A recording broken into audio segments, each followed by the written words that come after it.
Hi, it's Steve. Today we'd like to show you how to change the lower rack in your dishwasher. It's a really easy repair. Let me show you how we do it.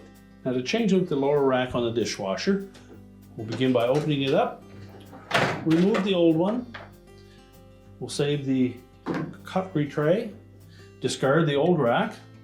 Now, the replacement rack may be a different color than your original. However, it is the correct rack for your model. It may also have a different type of finish on it. You may have had the softer vinyl coating, and these ones are typically the nylon or harder and smoother finish. Simply put the cutlery basket back in place, slide the rack into the dishwasher, and your repair is complete.